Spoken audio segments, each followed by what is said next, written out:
Lanza tu negocio online en 21 días. Día 4. Obtención de hosting. Hoy obtendrás alojamiento para tu dominio. Sí, por fin las cosas van tomando forma, ¿verdad? Tu hosting es donde vas a almacenar los archivos de tu sitio web y es necesario para poner tu sitio web online para que todos los usuarios de todo el mundo puedan verlo. Para el momento en el que completes la lección de hoy, tendrás el alojamiento y dirigirás tu dominio hacia el alojamiento para que puedas poner tu sitio web online. Muchos registradores de dominios también ofrecen alojamiento. Muchas veces es más fácil utilizar la misma compañía para el alojamiento, ya que es más fácil de configurarlo todo. Con Namecheap puedes comprar el dominio y alojamiento. De esta forma, la manipulación de los DNS es sencilla o no es necesaria en absoluto. Este paso puede ser un poco técnico y cada proveedor de alojamiento será diferente. El proveedor de hosting que elijas debe tener tutoriales para conectar tu dominio con tu hosting, así que también debe de tener un buen soporte.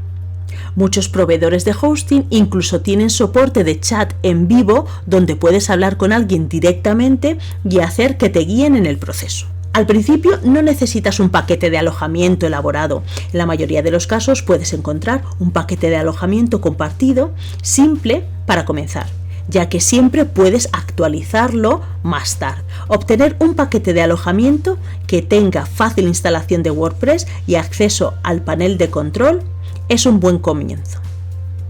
Por ejemplo, en esta captura de pantalla lo que vas a ver son los planes de alojamiento que tiene GoDaddy. Como puedes ver, puedes obtener alojamiento por unos pocos dólares al mes. Recuerda que siempre puedes actualizar e ir a planes superiores más adelante. Normalmente estos suelen ser precios de pagos anuales. Si decides pagar mensualmente, el precio sube y en algunos casos ni siquiera tienes la opción. Deberás pagar anualmente.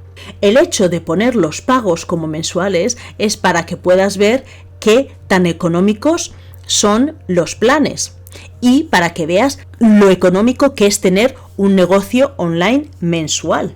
También te muestro los planes de hostmonster.com, que son los proveedores de hosting que utilizamos. La desventaja de estos servicios de hosting es que están en inglés, pero te pongo aquí las mejores opciones en relación calidad-precio.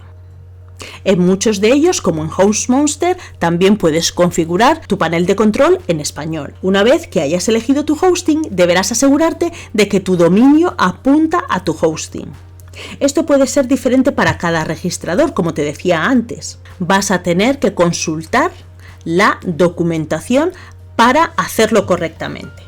En la versión en vídeo yo te muestro paso por paso cómo hacerlo con el registrador de dominio de Namecheap y el hosting de HostMonster. Como se mencionó anteriormente, a veces es más fácil utilizar la misma compañía para ambos, para registrar el dominio y para el hosting.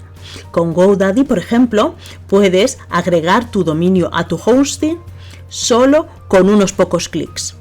Para otros proveedores de hosting y otros registradores puedes necesitar los servidores de nombre de tu hosting para que puedan apuntar a tu dominio y tu hosting. Estos son los DNS.